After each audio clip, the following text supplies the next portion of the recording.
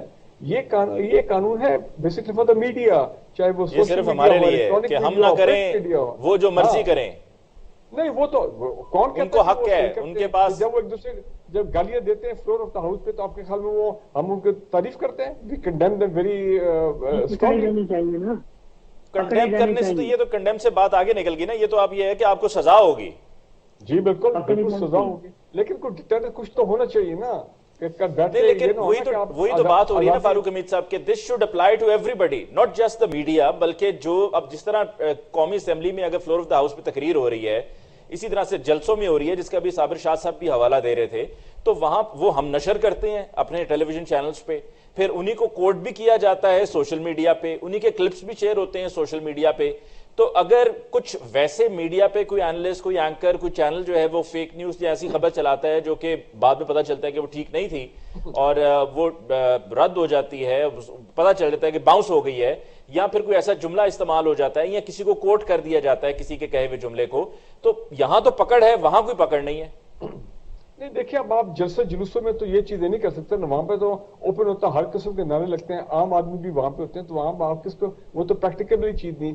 یہاں تو ایوری بڈی از nominated, every بڈی از recognised, media میں سب کا پتہ ہے یہ کون ہے، یہ کون نہیں ہے. تو لہٰذا جو لیڈرشپ تقریریں کرتی ہے، لیڈرشپ جو تقریریں کرتی ہے جلسوں میں، میرا خیال ہے جیسے جاوید لطیف صاحب نے اپنے رویے پہ معذرت کی ہے نا، جو انہوں نے ماضی میں پارلیمنٹ کے اندر مراد سعید صاحب اور ان کی بہنوں کے بارے میں جو گفتگو کی تھی، کل انہوں نے باقاعدہ اس کی فارملی معذرت کی اور انہوں نے کہا میرے بیٹوں کی طرح ہے، میری بیٹیوں کی طرح ہے، مجھے اس وقت بھی ندامت تھی اور آج بھی ندامت ہے. تو یہ بات آپ کی ٹھیک ہے علی ممتاز صاحب کہ پولیٹیشینز کا بھی کوئی کوڈ آف کنڈکٹ ہونا چاہیے نا. یہ تو بے لگام نہیں ہو سکتے کہ چاہے وہ پارلیمنٹ کے اندر ہو، جلسوں کے اندر ہو، ٹی وی ٹاک شو کے اندر ہو، اور جو جتنی کردار کشی کسی کے خلاف کر سکتا ہے، جان بوجھ کر اس کو پروپیگنڈا کر سکتا ہے، اس کی اجازت اس کو ہونی چاہیے. اور یہ صرف میڈیا پہ کیوں؟ میں یہاں پر ایک ایگزامپل کوٹ کر دیتا ہوں. ابھی پرائم منسٹر صاحب گئے چائنا کے دورے پہ، اور ان کو ایئرپورٹ پہ جب ریسیو کیا گیا تو اس وقت کی جو تصاویر سامنے آئیں. اب پی ایم ایل این کی ایم پی ہیں ریزرو سیٹ پہ ہینا پرویز بٹ صاحبہ، انہوں نے اور دیگر اور بھی پی ایم ایل این کے لوگ تھے، انہوں نے جب چائنیز پریزیڈنٹ پاکستان آئے تھے اس وقت کی جو تصویر تھی کہ جب نواز شریف صاحب ان کو ریسیو کرنے کے لیے ایئرپورٹ پہ تشریف لے کر گئے تھے، وہ جو تصویر تھی اس تصویر کو لگا کر یہ کہا گیا کہ دیکھیے جب نواز شریف صاحب چائنا گئے تھے تو ان کو ریسیو کیسے کیا گیا تھا، اور اب جب عمران خان صاحب گئے ہیں تو ان کو ریسیو کیسے کیا گیا ہے. تو اب یہی اگر آپ لگا دیں گے، فاروق حمید صاحب، صابر شاہ صاحب لگا دیں گے، تو پھر کیا ہوگا؟ اسی لیے میں کہہ رہا ہوں کہ پولیٹیشینز کا بھی کوڈ آف کنڈکٹ ہونا چاہیے، ان کو بھی کہیں نہ کہیں اکاؤنٹیبل کرنا چاہیے نا. یہی تو میں کہہ رہا ہوں. نہیں، میری بات سنیں، اگر وہ سوشل میڈیا پہ یہ غلط تصویر لگواتی ہیں، یا جس طرح ابھی پوٹن کے ہاتھ میں ایک چیز دکھائی گئی ہے، میں نام نہیں لیتا ہوں وہ کیا چیز ہے، پھر پرابلم کھڑا ہو جائے گا، تو وہ بھی کسی نے فوٹو شاپ کی ہے. وہ اگر وہ سیاستدان بھی جو ہے وہ ایسی چیز فوٹو شاپ کر کے لگاتا ہے جو قابل اعتراض ہے، اس کو بھی پکڑنا چاہیے بالکل. اور اسی طرح اگر ٹاک شو میں آ کے کوئی سیاستدان جو ہے اس قسم کی اپنا غیر مہذبانہ، اچھا چلے، اگر گورنمنٹ خود کوئی ایسی تصویر دے میڈیا کو چلانے کے لیے اور وہ فوٹو شاپ تو وہ بھی اکاؤنٹیبل ہونا چاہیے. وہ تو غلط ہے، وہ تو ظاہری بات ہے. دی تھی نا. جی بالکل دی. لیکن نا یہ بات جو صابر شاہ نے کی ہے یہ بالکل درست بات کی ہے نا کہ چاہے اس میں اگر گورنمنٹ خود پروپیگنڈا کیمپین یوز کرے کسی کے خلاف تو اس کو پھر کیسے استعمال کریں گے. تو یہ بات صابر شاہ کی بالکل ٹھیک تھی نا کہ بھائی بات یہ ہے کہ حکومت ہو یا اپوزیشن ہو، اگر آپ اس کو جسٹیفائی کر سکیں ایک نیوٹرل طریقے سے، ایک ٹرانسپیرنٹ طریقے سے، تو پھر تو جسٹیفائی ہے. اگر حکومت جو چاہے وہ کرتی رہے، اپوزیشن کرے یا ان کے مخالفین کریں تو ان کو اکاؤنٹیبل کر دیا جائے تو وہ تو نہیں چلے گا نا. علی ممتاز صاحب ان حالات کے بعد میں یہی کہہ سکتا ہوں کہ کوئی نہ کوئی محسن بیگ پھنس جائے گا اور کیا ہوگا. جاوید لطیف معافی نہیں ملے گا, محسن بیگ پھنس جائے گا. صحیح بات یہی ہوگا نا. بالکل اس ٹھیک نے ہے. تو یہاں کوٹ پہ کی کہ جاوید لطیف نے یہ کہا ہے, ہم نہیں لکھا. یا صابر شاہ صاحب وہی اخباری دور ہی ٹھیک تھا. اگلے روز اخبار نے چھپنا ہے, اس سے پہلے تسلی سے آپ خبر لیں, اس کی ساری تحقیق کریں, پھر اس کے بعد اس کو گزارا جائے, ایڈیٹر جو ہے وہ دیکھے, پھر چھاپا جائے. خدا کی قسم بہت زیادہ سختی کا وقت ہم نے کاٹا ہے اخباروں میں. ایک ایک ورڈ پڑھا جاتا تھا, ایک ایک ورڈ لکھنے اور ٹائپ کرنے سے پہلے 100 دفعہ سوچنا پڑتا تھا. اب تو یہ ہے کہ سمجھ ہی نہیں آ رہی ہے, ہر ایرا گہرا نتو گہرا گیسٹ بنا ہوا ہے ٹیلی ویژن پروگرام. ایسی شاہ صاحب ایک وقفہ ہم لے لیں جی, وقفے کے بعد ہم لوٹ کے آئیں گے, ڈسکشن کو کنٹینیو کریں گے.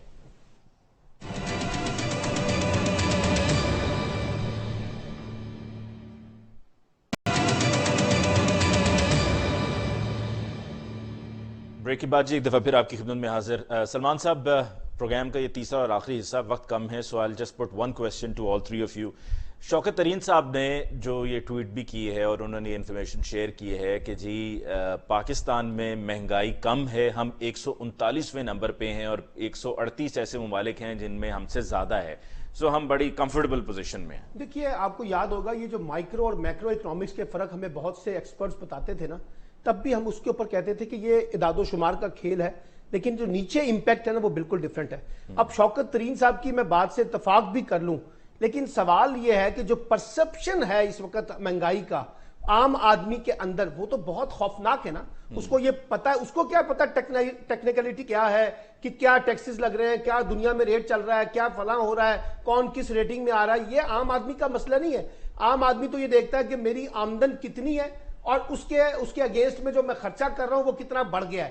تو اب آپ دیکھیے نا, جہاں آپ پیٹرول کی اور ڈیزل کی قیمتوں میں بے تحاشا اضافہ ہوا, بجلی کی قیمتوں میں اضافہ ہو رہا ہے, گیس کی قیمتوں میں اضافہ ہو رہا ہے, کوکنگ آئل کی قیمتوں میں اضافہ ہو رہا ہے, تو لوگوں کے اوپر اس کا امپیکٹ تو ہو رہا ہے. اور یہ پرائم منسٹر نے خود اعتراف نہیں, اب اس پہ پرائم منسٹر صاحب پتہ کیا کہیں گے, پرائم منسٹر صاحب کہیں گے دیکھیں شوکت ترین صاحب نے وہ انفارمیشن شیئر کی ہے نا, اس سے یہ ظاہر ہو جاتا ہے اور واضح ہو جاتا ہے کہ ٹیلی ویژن پہ بیٹھ کے کچھ مخصوص لوگ مایوسی پھیلا رہے ہیں. نہیں, دیکھیے پرائم منسٹر نے تو یہ کہا ہے کہ آپ ضرور مہنگائی کا ذکر کریں لیکن وجوہات بھی بتائیں.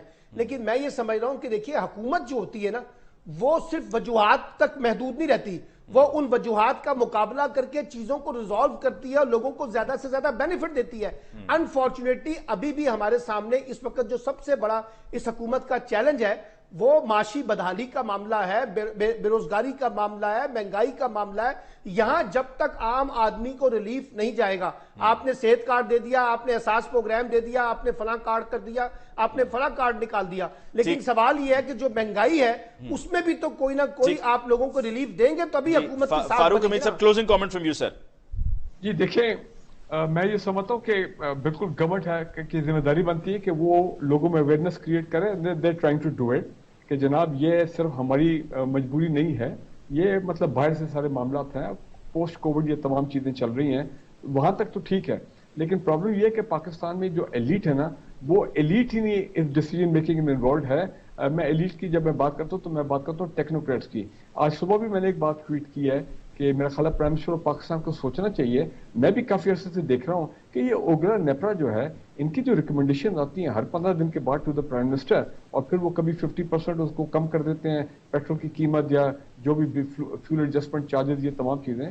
اب اس دفعہ وہ 6 روپے کی وہ بات کر رہے ہیں کہ مارچ میں کے بلوں میں آئے گا, بجلی کے بلوں میں 6 روپے پر یونٹ.